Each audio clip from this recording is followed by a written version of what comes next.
Assalamualaikum, selamat siang Ibu Husnul. Waalaikumsalam Bu Eka. Bagaimana kabarnya hari ini? Mudah-mudahan sehat semuanya ya. Alhamdulillah sehat Bu dan dalam keadaan baik. Tapi sepertinya hari ini Bu Eka tampaknya seperti kurang fokus ya, tidak seperti biasanya. Ini Bu, memang hari ini saya kurang fokus karena ada yang mengganggu di pikiran saya. Oh gitu. Ada apa nih Bu? Apakah ada yang bisa saya bantu? Jadi Bu, terima kasih banyak sebelumnya. Tadinya saya takut nih Bu Husnul lagi repot karena banyaknya kegiatan sekolah ditambah tugas-tugas kita di CGP ini. Sebenarnya saya ingin bercerita tentang dengan Ibu tentang permasalahan yang sedang saya hadapi. Oh ini Bu, tidak apa-apa kok, tidak mengganggu. Lantas saya merasa Ibu terlihat seperti kurang fokus. Kira-kira apa nih yang bisa saya bantu nih? Oke, baik. Jadi berarti saya bercerita ya Bu. Ini silakan Bu. Mudah-mudahan setelah ini Ibu bisa mendapatkan solusi dari permasalahan yang Ibu hadapi. Alhamdulillah, mudah-mudahan setelah dari percakapan ini saya bisa mendapat solusi dan merasa tenang ya Bu. Kira-kira apa yang membuat Oke, jadi begini Bu, saya kan punya murid nih yang namanya Fajar. Nah, setiap kali kegiatan pembelajaran itu Bu, dia tidak mau tenang. Saat sedang asik belajar, dia tiba-tiba berteriak sendiri. Oh gitu. Kira-kira apa yang membuat Fajar ini berteriak, Bu? Nah, ini Bu, saya juga kurang tahu. Kadang setiap saya tanya dia hanya geleng-geleng kepala saja. Tapi setelah saya menenangkannya dia tenang, tapi kemudian nanti kambuh lagi dia berteriak-teriak kembali.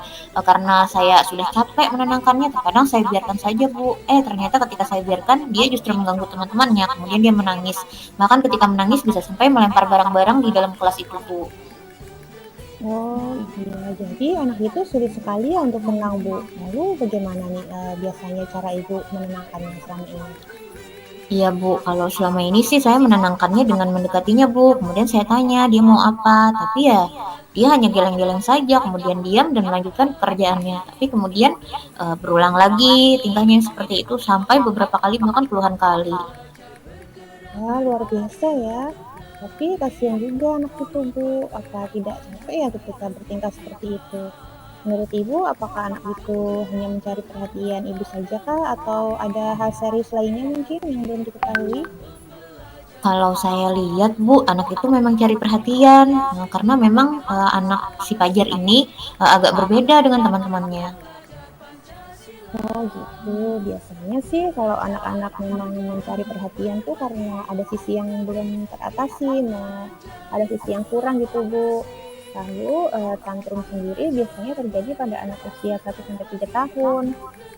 Kalau boleh saya tahu, anak tersebut usianya berapa ya Bu? Oh, nggih Bu, berarti kalau tantrum 1 sampai 3 tahun ya Bu. Tetapi kalau si Fajar ini Bu, usianya sudah 9 tahun Bu. Oh, udah 9 tahun. Lalu apakah anak ini gimana komunikasinya dengan orang lain tuh? Untuk berbicara memang Fajar ini agak kurang Bu. Kalau tantrum itu sendiri mungkin emosi ya Bu, kadang menunjukkan emosi ya. Iya benar. Benar sekali Bu. Anak ini sebenarnya sedang belajar memahami keadaan sekitarnya Bu, serta mengubah kemampuan dirinya dalam berkomunikasi. Tantrum sangat berkaitan dengan komunikasi. Selama ini apa saja yang sudah Ibu lakukan untuk mengajaknya berkomunikasi? Kalau berkomunikasi sendiri biasanya saya ngajak si Fajar ini untuk bercerita Bu, ya tapi kadang ya tidak menjawab dia. Itulah yang menyebabkan kadang saya malas untuk mengajaknya berbicara. Kalau siswa yang lain itu justru mendekati saya untuk berbicara, menceritakan banyak hal yang mereka alami saat bermain atau saat di rumah. Oh iya, memang benar Bu. Tapi anak ini tidak suka ya ketika diajak bercerita gitu. Atau coba Ibu ingat-ingat apa dia pernah gitu menunjukkan sesuatu hal yang mungkin disukainya gitu. Oh iya Bu, ingat Bu, dia suka menggambar, walaupun gambarnya belum rapi, biasanya dia memperlihatkannya kepada saya, tetap saya puji meskipun gambarnya itu hasilnya masih belum bagus. Gitu. Lalu gimana ekspresinya setelah Ibu puji? Biasa saja sih Bu, dia tidak kelihatan senang ketika saya puji. Kalau siswa yang lain kan senang ketika saya berikan pujian. Kalau Fajar hanya diam saja kemudian kembali ke tempat duduknya. Oh gitu. Dari yang Ibu lihat ini tanggapannya kira-kira apa yang bisa Ibu simpulkan nih? Apa ya Bu? Apakah mungkin Fajar ini tidak senang gitu ya mendapat pujian atau tidak perlu pujian? Oh iya bisa jadi Bu. Mungkin seperti yang Ibu bilang tadi, Fajar ini tidak terlalu suka ketika uh, memang komunikasinya kurang, lalu dia tidak terlalu bisa ya mengungkapkan perasaannya. Lalu mungkin dia dengan gambar tadi dia bisa mengungkapkan perasaannya. Karena memang anak seperti itu tidak bisa menyampaikan maksudnya secara langsung ya Bu ya. Iya Bu, sepertinya dia berharap saya mengerti ya Bu untuk keinginannya. Iya benar. Kalau Ibu ada melihat tidak gambar itu tentang kegiatan apa gitu yang dilakukan pada gambar itu? Kalau yang saya ingat kemarin Bu, saya ada melihat gambarnya. Itu adalah gambar seperti ibunya sedang memegang sapu lidi karena di situ terlihat dia tulis ibu, itu ada gambarnya. Gitu. Lalu apa yang Ibu rasakan ketika melihat gambar ini kira-kira? Kalau melihat gambar buatan Fajar itu sepertinya di sana ada kemarahan ya Bu atau ketakutan mungkin. Iya, saya juga merasa seperti itu. Jadi kata Ibu, udah bukunya ya mungkin ya tadi kata Ibu kalau nggak salah dengar bercerita ibunya suka marah-marah gitu. Oh iya Bu, dulu pernah di dalam satu kelas itu ada sepupunya si Fajar namanya Jara. Dia bercerita kalau di rumah itu kadang ibunya suka marah-marah dengan si Fajar itu meledak-ledak. Lalu apakah Ibu sudah menelusurinya? Apakah itu tersebut benar atau tidak gitu?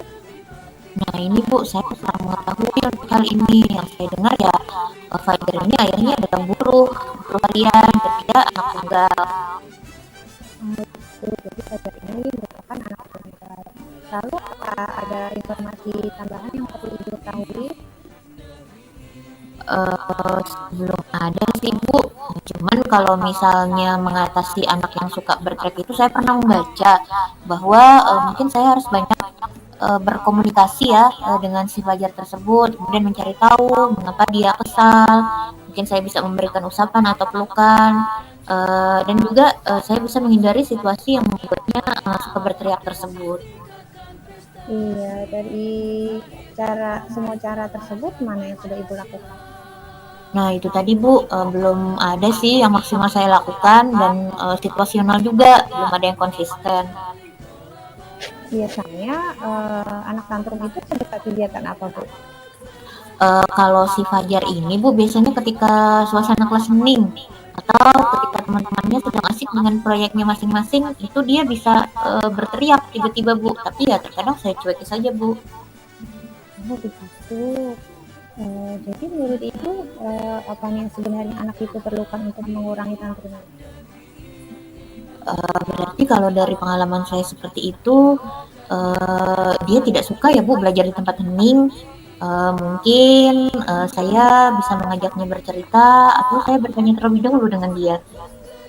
Nah itu Ibu sudah mulai menemukan titik terangnya ya. Kalau tanggapan siswa lain gimana dengan anak tersebut?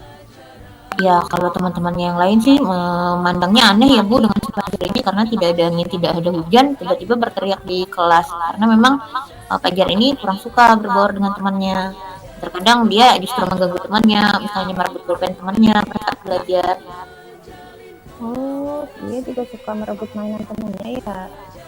Biasanya apa yang Ibu lakukan ketika ia merebut mainan temannya? Ya paling saya mengingatkan saja Bu bahwa itu tidak baik. Jadi nanti Fajar menaruh begitu saja dan pergi dari tempatnya tersebut. Kemudian berulah lagi berteriak dengan sendirinya. Oh gitu. Lalu komunikasinya perlu ditingkatkan ya Bu ya. Syukurnya siswa lain tidak ada yang mengolok-olok. Jadi sebaiknya gimana untuk mengajak anak itu supaya mau bercerita? Iya Bu, untungnya teman-temannya sih sudah paham ya. Kadang mereka melihat saja. Berarti saya harus inisiatif ya Bu, menanyakan setiap gambar yang dia buat, walaupun jawabannya cuma sedikit. Saya harus memperbanyak komunikasi dengan si Fajar ini.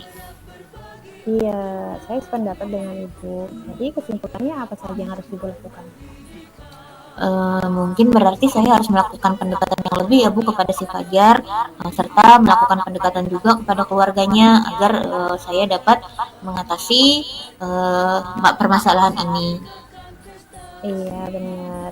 Lalu apalagi yang bisa Ibu lakukan? Apa mungkin saya akan datang ke rumahnya ya Bu dan berbicara dengan orang tuanya. Iya, saya sangat setuju sekali dengan rencana yang akan Ibu lakukan. Selanjutnya, saat kegiatan belajar, apa yang akan Ibu lakukan untuk menangani apabila anak tersebut tantrum? Mungkin dari pengalaman Fajar tadi saya akan membuat jadwal tambahan khusus. Kemudian ketika belajar bisa ya Bu saya untuk mencoba memutar musik yang tenang di kelas agar dia tidak merasa sendirian. Kemudian si Fajar bisa merasakan ada di lingkungan yang aman dan aman. Wah, ide yang bagus tuh, Bu. Mudah-mudahan anak tersebut dapat komunikasi yang sesuai dengan harapannya ya. Ya, amin Bu. Mudah-mudahan ya, sebenarnya saya juga merasa bersalah Bu. Makanya mengganggu pikiran saya karena saya mengabaikan si Fajar ini. Memang apalagi jika di rumah dia benar tidak mendapat perhatian seperti yang semestinya. Saya sedih juga Bu melihatnya. Tapi kadang saya juga kesal. Makanya kadang saya mencuekinya. Iya, saya paham yang Ibu rasakan. Mungkin kalau saya jadi ibu bisa lebih cepat lagi. Nah, tentu saja tidak, Bu. Ibu adalah contoh panutan yang sabar dalam mendidik anak didiknya, sehingga saya rasa saya perlu belajar pengalaman dari Ibu Husnul. Kita sama-sama belajar, Bu. Tapi hari ini saya senang loh Ibu mau terbuka dengan saya dan tidak mengabaikan masalah ini berlarut-larut. Iya Bu, karena rasanya tidak nyaman ya Bu kalau masalah ini saya abaikan begitu saja, karena ini juga merupakan tanggung jawab kita selaku orang tua di sekolah saat mendidik anak-anak didik kita. Iya, benar sekali Bu, karena amanah itu memang berat. Lalu selanjutnya kira-kira Ibu perlu bantuan tidak nih? Siapa yang akan Ibu mintai bantuan untuk menjaga komitmen Ibu? Ya, mungkin untuk menguatkan komitmen ini nanti saya akan konsultasi ya Bu dengan kepala sekolah agar beliau tahu apa yang saya rencanakan. Kemudian saya juga bisa meminta bantuan dengan rekan sejawat, misalnya nanti dengan Ibu untuk menemani saya ke rumah si Fajar tersebut. Bisa kan Bu? Oke Bu, insya Allah saya bisa. Nanti kita atur ya Bu jadwal selanjutnya. Lalu apa lagi Bu? Apa ada tambahan lagi? Mungkin ya itu tadi Bu, saya akan meminta kerjasama dengan orang tua dari si Fajar supaya sama-sama kami bisa memantau kemajuan dari perkembangan si Fajar dan kalau ada hambatan bisa ikut memberikan saran serta masukan Bu. Iya, rencananya sangat bagus Bu. Mudah-mudahan rencana Ibu berhasil ya. Iya Bu, terima kasih banyak sudah membantu saya ya Bu untuk menemukan solusi dari permasalahan ini. Juga terima kasih kepada Bu Husnul karena sudah meluangkan waktu untuk mendengarkan cerita saya hari ini. Iya Bu, sama-sama. Jangan sungkan untuk bercerita lagi ya Bu. Oke Bu, terima kasih ya Ibu Husnul. Oke, Assalamualaikum. Waalaikumsalam.